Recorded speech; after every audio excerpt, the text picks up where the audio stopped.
창세기 11장 26절 말씀과 창세기 11장 31절 32절 말씀, 그리고 12장 4절 말씀, 그리고 사도행전 7장 4절 말씀입니다. 제가 봉독하겠습니다. 창세기 11장 26절 말씀. 데라는 70세의 아브람과 나홀과 하란을 낳았더라. 그리고 11장 31절 32절 말씀. 데라가 그 아들 아브람과 하란의 아들 그 손자 롯과 그 자부 아브람의 아내 사례를 데리고 갈대아 우르에서 떠나 가나안 땅으로 가고자 하더니 하란에 이르러 거기 거하였으며 데라는 205세를 향수하고 하란에서 죽었더라. 창세기 12장 4절 말씀. 이에 아브람이 여호와의 말씀을 쫓아갔고 롯도 그와 함께 갔으며 아브람이 하란을 떠날 때에 나이 75세였더라. 본문 말씀 사도행전 7장 4절 말씀. 사도행전 7장 4절 말씀입니다. 사도행전 7장 4절 말씀. 아브람이 갈대아 사람의 땅을 떠나 하란에 거하다가 그 아비가 죽음에 하나님이 그를 거기서 너희 시방 거하는 이 땅으로 옮기셨느니라. 오늘 성경 공부 제목은요, 창세기의 족보와 족장들 그리고 분리의 역사입니다. 창세기의 족보와 족장들 그리고 분리의 역사. 홍승희 목사님이 말씀 주실 때 크신 은혜 받으시기 바랍니다. 예, 감사합니다. 지난 시간에 이어서 창세기 족보에 대해서 살펴보고 있는데요. 지난 시간에는 저희가 원역사에 대해서 살펴봤죠. 제가 이제 앞으로 계속 성경 공부 시간에는 각 권마다 1권 하고 나서 2권, 3권, 4권 이런 식으로 해서 지금 현재 나와 있는 게 11권, 3권까지 나와 있으니까 그 책에 대해서 총론적으로 이렇게 짚어보려고 합니다. 왜 이런 스케줄을 잡았냐면은 대부분의 그 성도님들이 저희 그 18대 교구에서도 말씀을 하시는 게 도대체 구속사를 읽어도 왜 읽어야 될지, 뭐를 어떻게 읽어야 될지 모르겠더라 하시는 분들이 몇 분 계시더라고요. 그래서 과연 그런가 하고서 이제 제가 좀 알아봤더니만 대부분의 성도님들이 이제 그러한 인식을 가지고 계시더라고요. 그래서 이게 그러면 어디에서 이렇게 조금 핀트가 안 맞았나 해서 이렇게 생각을 해보니까 이 성경하고 구속사를 보는 관점이 조금 이제 차이가 있는 것 같더라고요. 일례로 뭐 창세기 족보하면은 56, 58만 기억나고 나머지는 기억이 안 난대요. 근데 사실 그것도 중요하지만 사실 핵심은 그게 아니거든요.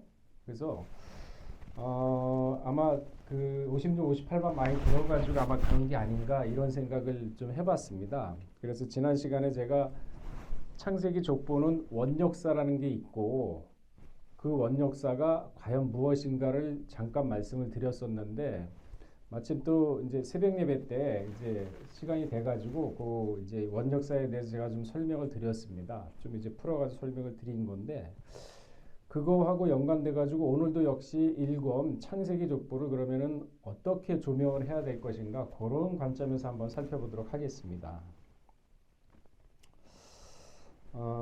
먼저 우리가 알 것은요, 1권부터 앞으로 나올 12권은 전부 다 연결 다 되어 있습니다.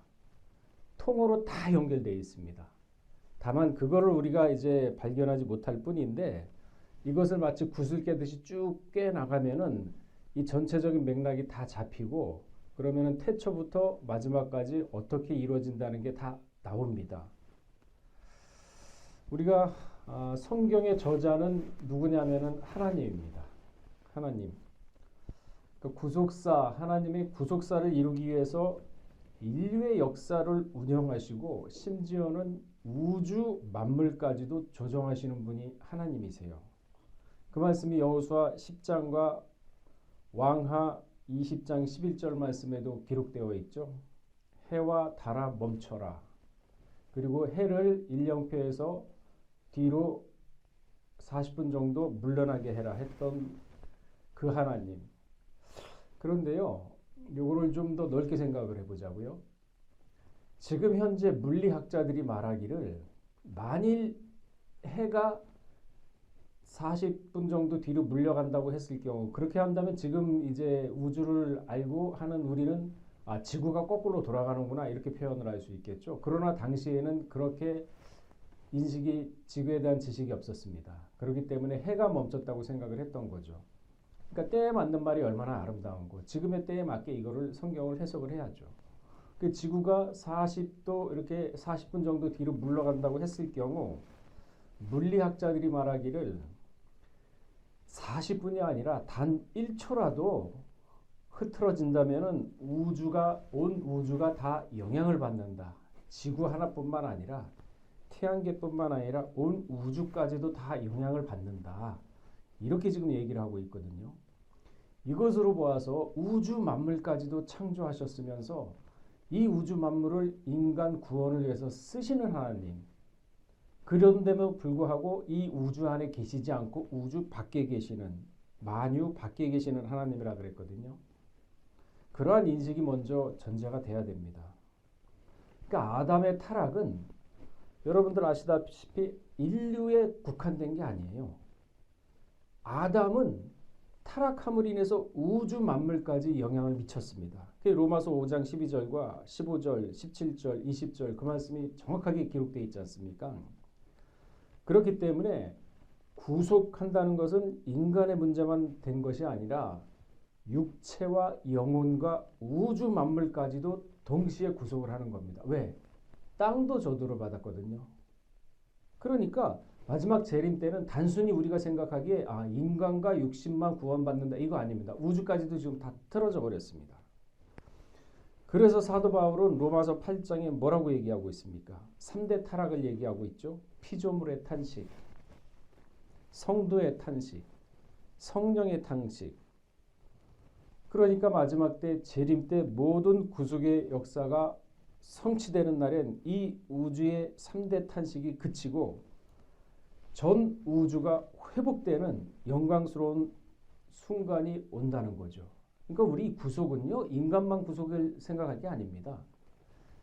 우주 만물이에요, 우주 만물. 이게 지금 다 인간의 타락으로 인해서, 그러니까 인간이 그만큼 중요하다는 거죠. 인간이 이렇게 중요함에도 불구하고 인간이 자기 스스로가 중요한 걸 모릅니다. 힘들고 아프고 병들면 나 같은 게 잃어버리거든요. 그러니까 자기 스스로 자기를 갖다가 한없이 작게 만들어버립니다.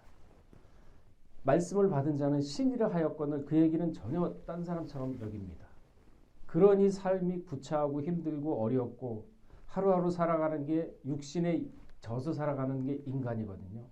정신으로 육신을 이기고 영혼으로 육신을 이겨서 살아가야 날마다 새 마음이 생기고 독수리 같은 신앙이 생길 텐데 그렇지 못합니다. 왜? 정신부터 다 죽었기 때문에 영혼이 죽어가는 거죠. 이런 사실을 모르니까. 우주 만물이 창조가 된 이유는 뭐냐? 사람이 만물 창조의 중심이라 그래서 그 구속사 시리즈 5권 앞부분에 보면은 비참한 타락 이거 나오지 않습니까? 거기에 자세히 읽어보세요. 사람 자체가 우주 만물의 중심이에요. 그런데 그 인간이 타락했으니 우주 만물이 우리한테 복종을 해야 되는데 우리가 동해안에 가가지고 설날만 되고 연초만 되면은 거기 가서 해 빌고 있으니 하나님 보시기에 얼마나 한심하고 답답하고 미치고 환장하겠습니까? 우리가 그런 사람이 아니거든요. 그런 인식을 바꾸셔야 돼요. 하루아침에 됩니까? 성경을 통해서 말씀을 통해서 하나씩 하나씩 새로운 말씀을 알게 되면은 바꾸려고 노력을 하셔야죠. 이처럼 전지전능하신 분 하나님이 뭐가 안타까워서 인간을 이렇게 창조를 하고 나서 그냥 내팽개치면 되는데 뭐가 안타까워서 이렇게 끌어안고 있겠습니까? 유다서 1장 6절에 보면요. 천사는 한 번 범죄함으로 인해서 영원한 결박에 가두었다 그랬는데 아담을 한 번 범죄했지만 영원한 결박에 가두어버리고 흑암 속에 가두어버리라는데 하나님 안 그러셨어요. 천사하고 다르게 되어 있습니다. 왜? 요한복음 13장 1절 말씀 때문에 그렇죠. 자, 이렇듯 우주 만물을 창조하신 하나님께서 이제 사람이 타락했기 때문에 하나님은 눈에는 눈, 이에는 이 그러한 분이십니다. 그러니까 이제 사람이 타락했기 때문에 사람을 통해서 구속을 할 수밖에 없습니다. 그래서 인류의 모든 족속들이나 역사 속에 다 사람이 등장하는 겁니다. 사람이 타락했기 때문에 이제는 눈에는 눈, 나는 이에는 이다. 너희가 잘못해서 너희가 타락했으니 이제 사람이 회복해야 될 거 아니야. 그래서 예수님도 사람으로 오신 이유가 그렇고 아브라함도 사람이고 노아도 사람이고 전부 다 모세도 사람을 들어서 쓰는 겁니다. 하나님이 우주 만물을 창조하신 분인데 사람 아니고 못해서 그렇게 했겠습니까? 아니죠. 성경에 그 해답이 있죠. 눈에는 눈, 이에는 이. 로마서 5장 12절에 그 말씀이 있죠. 로마서 5장 18절에도 그 말씀이 있습니다. 이러므로 한 사람으로 말미암아 죄가 세상에 들어오고 죄로 말미암아 사망이 왔으니 이와 같이 모든 사람이 죄에 지었으므로 사망이 모든 사람에 이르러서 한 사람으로 인해서 모든 사람이 죄에 들어갔습니다. 로마서 8장 15절에 그래서 어떻게 하겠다는 얘기입니까? 그런즉 한 범죄로 많은 사람이 정죄에 이른 것 같이 의의 한 행동으로 말미암아 많은 사람이 의롭다 하심을 받아 생명에 이르렀느니라. 첫째 아담, 둘째 아담. 그래서 그렇게 부르는 거고 사람이 타락했기 때문에 완전한 육체이신 사람인 예수를 보낼 수밖에 없습니다. 왜? 이게 하나님의 계획입니다. 그래서 눈에는 눈, 이에는 이라는 거죠. 자, 고린도후서 6장 1절에 뭐라고 기록해 있습니까? 우리가 하나님과 함께 일하는 자로서 너희를 권하노니 하나님의 구속 역사는요. 사람하고 함께 분명히 일한다고 얘기하지 않습니까? 혼자 안 하세요. 그러니까 믿음이 있는 사람, 그래서 아브라함이죠. 택한 겁니다. 믿고 순종하는 사람, 이삭. 그래서 이삭을 택한 겁니다. 믿고 순종하고 행동으로 옮겨야 될 거 아닙니까? 그래서 야곱. 그래서 하나님이 산자의 하나님, 믿음이 있고 순종하고 행함이 있는 자를 산자의 하나님이라고 부르면서 야곱과 이삭과 아브라함이라고 부른 거죠. 사람을 통해서 하나님은 역사를 하십니다. 그럼 우리가 하나 깨달아야겠죠. 마지막 구속사도 어떻게 하겠습니까? 사람을 통해서 하죠. 근데 이 구속의 말씀을 일반 교회가 가지질 않고 우리 교회가 가졌습니다. 그러면 이 교회에서 가진 이 말씀을 먼저는 깨닫고 터득하고 알아야겠죠.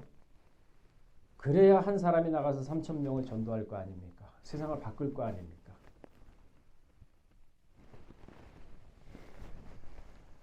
자, 그러면 우리가 이제 창세기 이러한 전제를 기억을 하시고 모든 성경을 볼 때는 이러한 전제를 가지고 기억을 하시면서 보셔야 돼요. 성경 부분적인만 보시면 이해가 안 됩니다. 자, 창세기 1장에서 하는 내용을 보게 되면은 그 창세기 1장 내용을 보게 되면은 원역사가 나오죠. 원역사가 나오고 그리고 20대 족장이 나열되면서 아브라함에게 초점이 맞춰집니다. 그러면서 아브라함과 이삭, 야곱에 대해서 다루고 있죠. 이 창세기족부 291페이지에 보면은 아브라함이 왜 구속사적으로 중요한가에 대해서 설명을 하고 있습니다. 나중에 읽어보세요. 291페이지. 제 책으로는 291페이지입니다. 하나님은 사람하고 함께 일하시기 때문에 여러분들이 그런 말씀 많이 하시죠. 많이 들어보셨고 믿음이 있을 때는 찾아오셨다가 역사를 하시다가 못 믿고 또 팽 하면 말씀이 떠나버린다고. 왜 그러냐면은 하나님은 말씀을 가진 아브라함과 이삭과 야곱 같은 사람을 들어서 구속사를 갖다가 이루시는 분이기 때문에 말씀이 없는 사람은 그냥 버려버립니다. 너 알아서 하라. 그러면서 떠나버리죠. 그 사람 말로는 어떻게 되겠습니까? 그건 뭐 얘기 안 해도 알겠죠.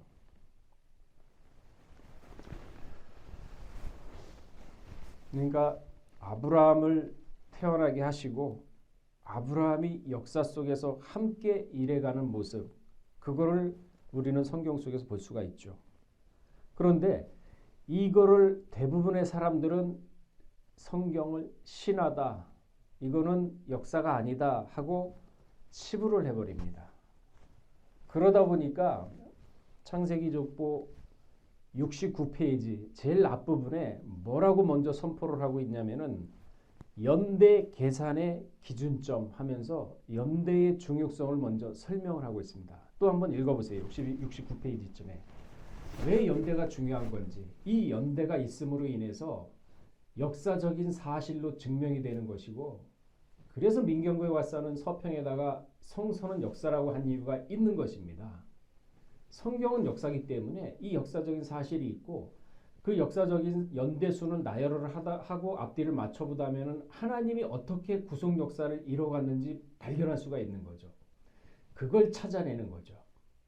그걸 찾아내가지고 그거를 우리가 깨닫고 알고 믿고 가자는 거지, 성경을 그냥 겉읽기식으로 줄줄줄 외우면 유대인하고 똑같죠. 그 이면의 세계를 모르면 무슨 성장이 있고 무슨 신앙의 발전이 있겠습니까? 그걸 보자는 거죠. 역사적 사실 그대로 드러내주는 게 바로 연대입니다. 그래서 61페이지에서 64페이지 정도 보게 되면은 하나님의 섭리와 역사와는 별개로 이루어진 것이 아니라 연대 속에서 이루어졌다는 것을 그대로 알려주고 있죠. 이 연대를 나열하게 되면 하나님의 오묘한 섭리도 발견할 수가 있습니다. 그러면은 믿음이야 당연히 자연적으로 생기죠. 알면은 믿어지거든요. 모르니까, 겉으로 믿으니까 못 믿어지는 거지, 알면은 믿어집니다. 내가 낳은 자식 알면은 믿어지거든요. 근데 남의 자식 뭐 믿을 수 있겠습니까? 못 믿죠. 아는 것만큼 영생입니다. 오늘날의 신학자들이, 목회자들 성경을 갖다가 믿지 않죠. 일부 설하다, 일건 구전이다 하면서 믿지 않습니다. 그런 사람들을 위해서 이거는 역사다 하면서 연대를 구속사 시리즈 창세기에는 선포를 한 것이죠.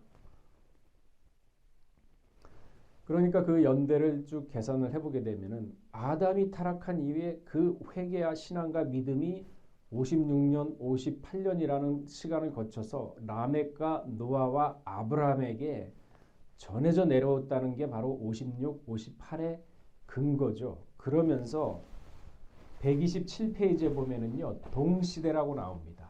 동시대가 무엇인가 한번 읽어보셨겠지만 다시 한번 읽어보세요. 그러면은요, 죄짓기 전의 세계와 죄지은 후의 세계를 모두 보고 경험했던 아담과, 그리고 대홍수 심판의 원인과 그 경과를 몸소 겪었던 노아가 생존하고 각 족장들과 동시대로 살고 있었다는 것은 분명 직계 후손들과는 무관한 일이 아니다.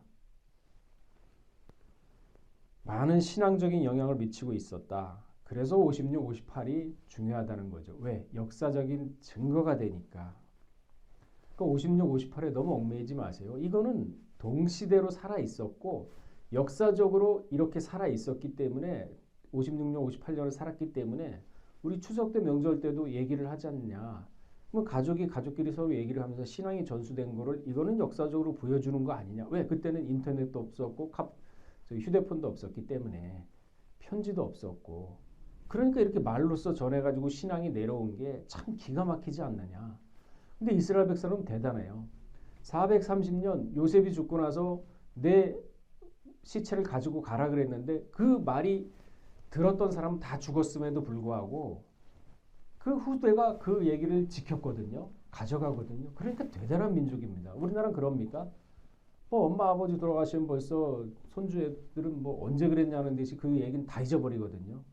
그러니까 우리가 그 사람들 욕한다고 하지만은 그 사람 대단한 사람들입니다. 이 사람. 그래서 선민이라고 얘기했던 거고. 자, 이처럼 56년, 58년이라는 기간 동안에 아브라함에게 모든 신앙이 전수가 됐습니다. 그래서 창세기 족보는, 그러니까 하나님은 이제 초점을 아브라함에게다 맞춘 겁니다. 그러니까 아담부터 시작해가지고 19대 족장까지는 누구를 위해서 나열이 되어 있느냐? 아브라함입니다. 아브라함. 하나님이 역사 속에 그렇게 만들어가 버렸어요. 왜? 여자의 후손을 보내야 되는 게 하나님 계획이니까. 사람을 통해서 일을 해야 되는데. 근데 모든 사람들, 가인을 통해서 하려다가 가인 뒤집어졌죠. 믿음이 없었죠. 그리고 아벨을 죽였죠. 그러니까 하나님은 다급하죠. 여자의 후손을 보내야 되는데 왜 이에는 이 눈에는 눈이거든. 하나님은 못해서 그런 게 아니거든요. 그러니까 셋을 보낸 거 아닙니까? 셋을 보내고 에노스로부터 해가지고 게난으로 시작해가지고 쭉 내려가서 라멕 가가지고 노아 가가지고 아브라함까지 내려갔는데 하나님이 아브라함을 기다렸던 거죠. 예, 신앙의 전수가 아브라함에 가서 이룰 것이다.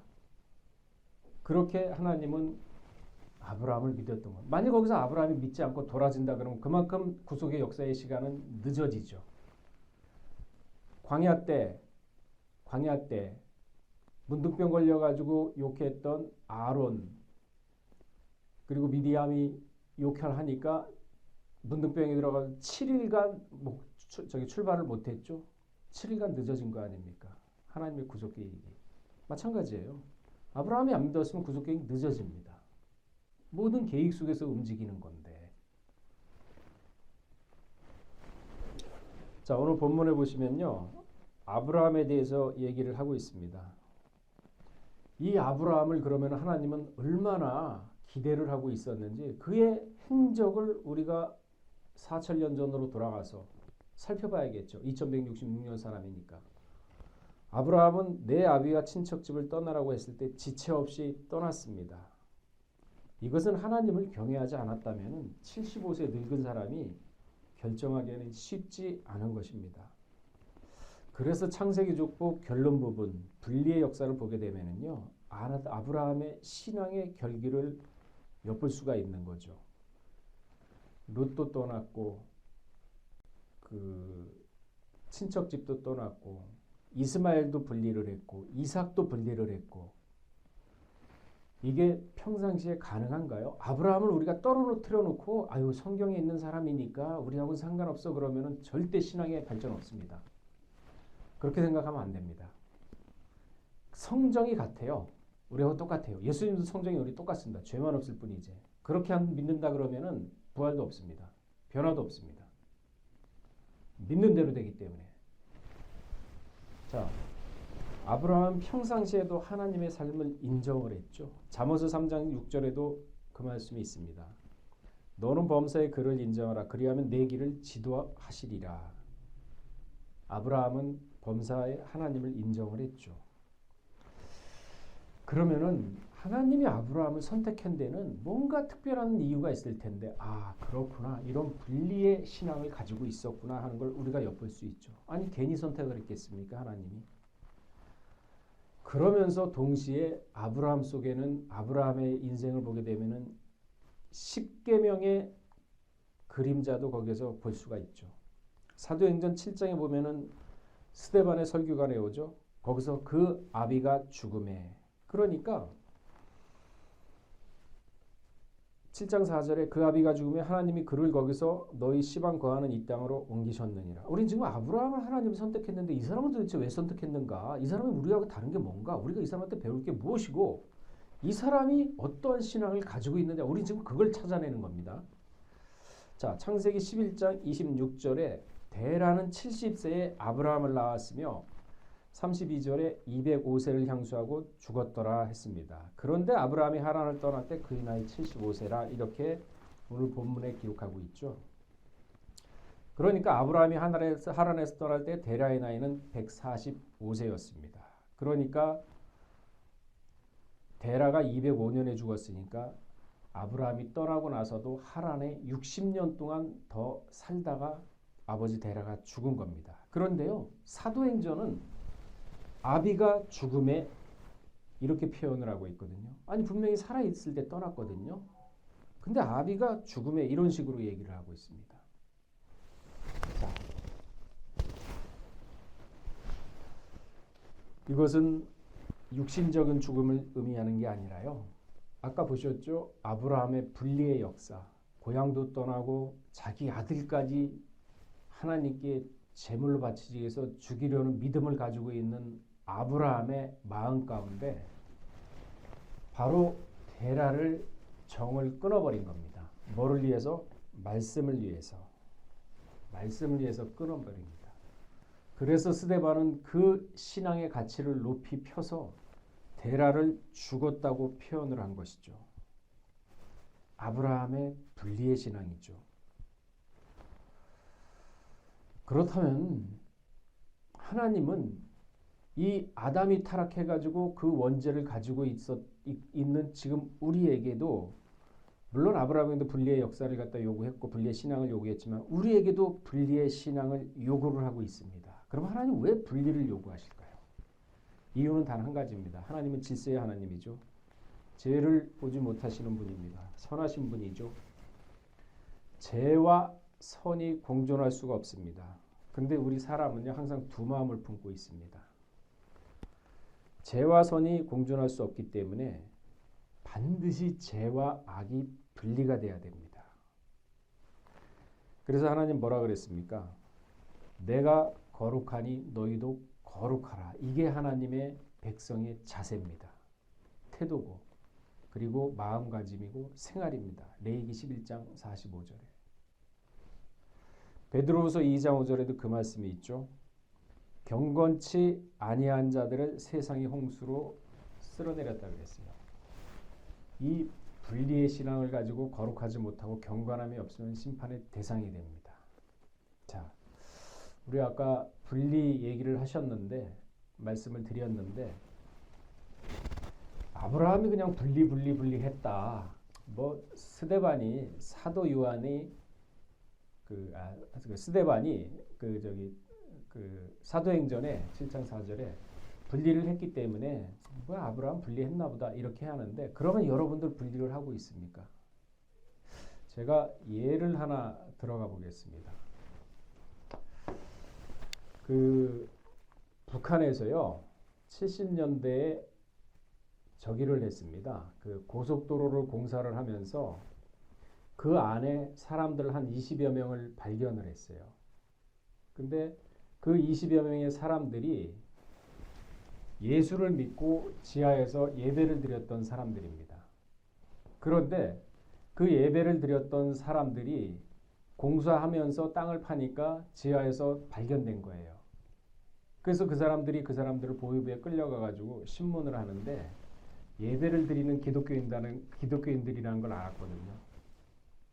기독교인이라는 걸 알았는데 이 사람들을 이제 죽이려고 할 거 아닙니까? 그 중에는 이제 7살짜리 어린애가 있었어요.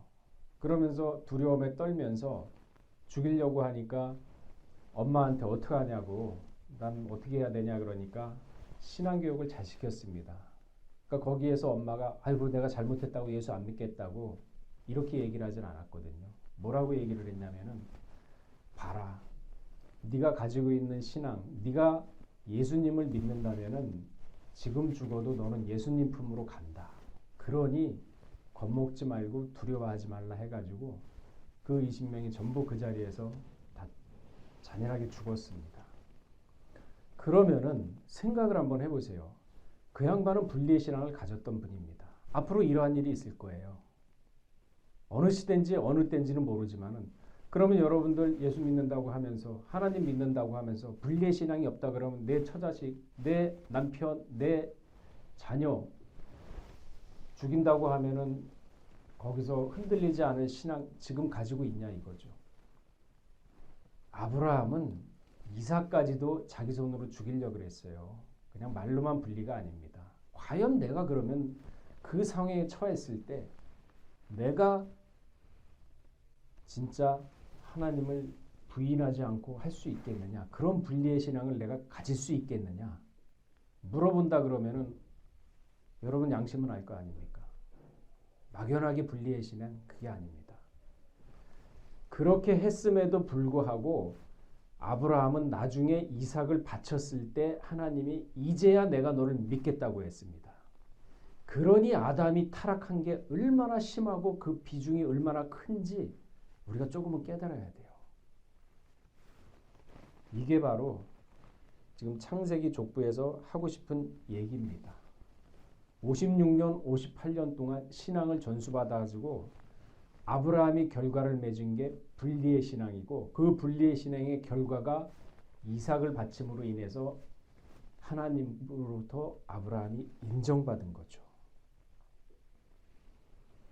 자, 창세기 족보는 바로 그렇게 해서 기록이 된 겁니다. 원역사, 우주만물 창조와 20대 족장은 하나님이 20대 족장, 그 17이라는 배수로 다 계산해 보면 나오지 않습니까? 하나님이 계획하신 겁니다. 함축적으로. 그리고 아브라함을 만들었는데 조마조마했죠. 나 싫다고 할까봐. 모세한테 그랬거든요. 너 저기 이스라엘에서 구하라 그러니까 나는 입이 둔하다. 3번이나 부족하니까 하나님 화를 냈거든요. 왜? 여자의 후손을 보내야 되는데 자꾸 말이 많거든요. 순종하는 사람이 없어.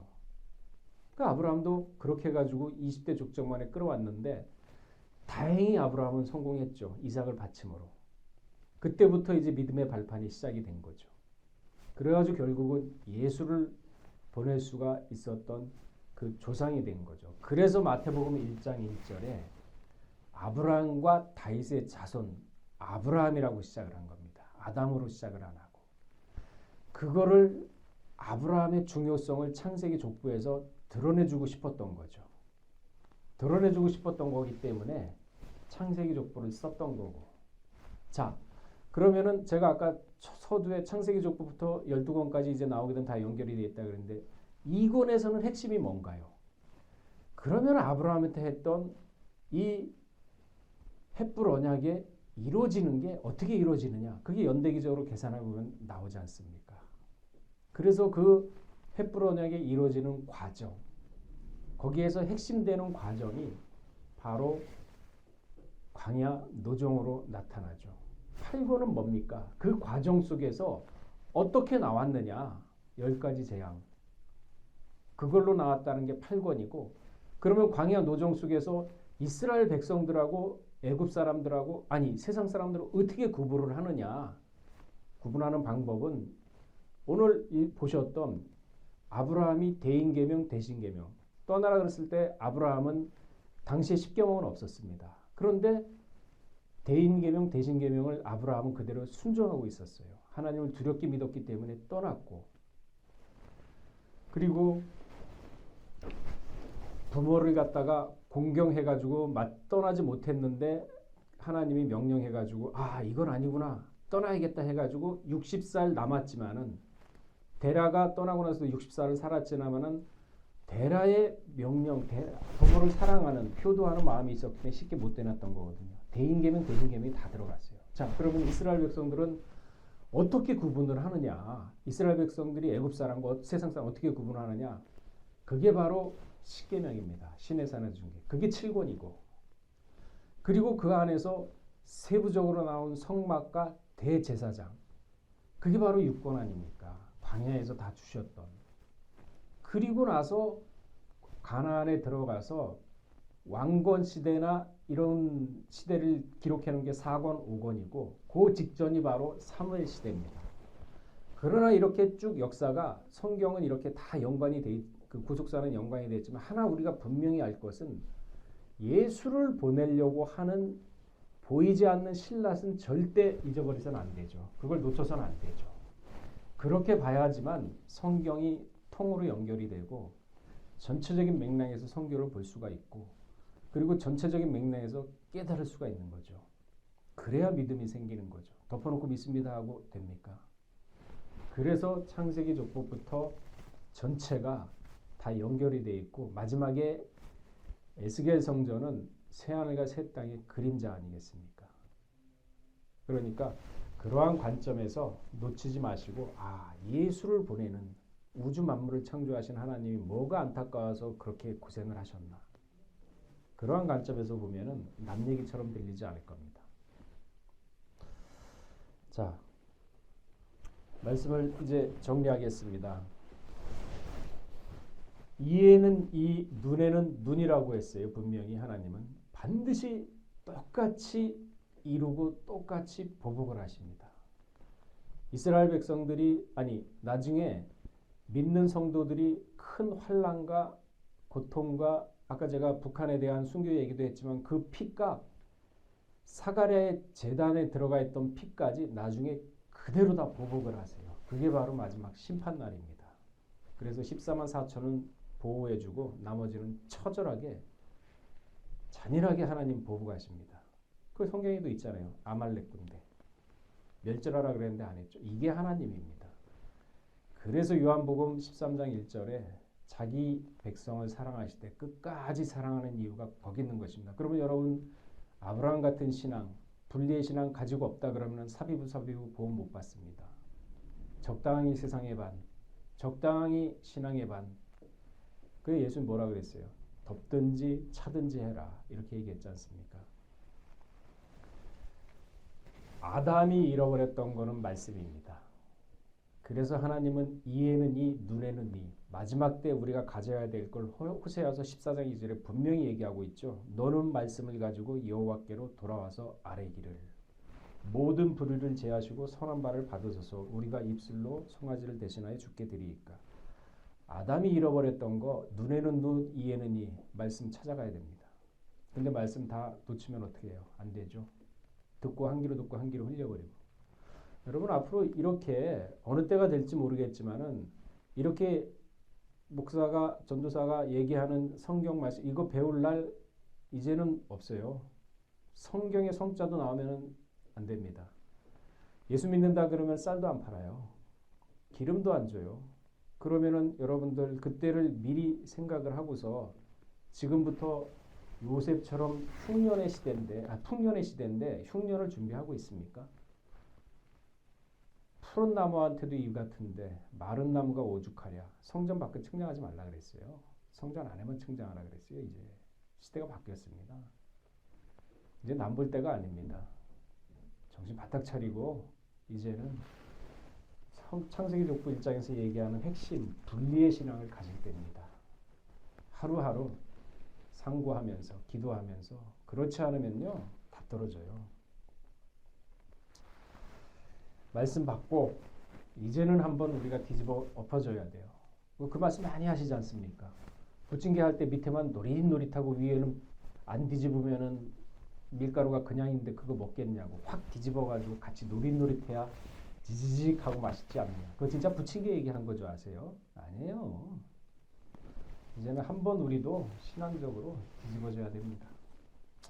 자, 오늘 이렇게 창세기 족보를 대략적으로 어떤 관점으로 보고 창세기 족보가 어떻게 기록되었으며 어떤 의도로 기록되었는지 이렇게 잠깐 살펴봤습니다. 아까 제가 그 설교 중에 그 페이지 이렇게 불러드린 거는 한번 이렇게 쭉 연관하면서 한번 읽어보세요. 그러면은 창세기 족보며 구속사를 어떠한 관점에서 봐야 될지 이제 그렇게 이렇게 계속 강의를 듣고 설교를 듣다 보면은 이제 나중에는 뭔가 탁 트이겠죠. 통으로 이제 쫙 통시적이라 그러죠. 통시적으로 이제 보이겠죠.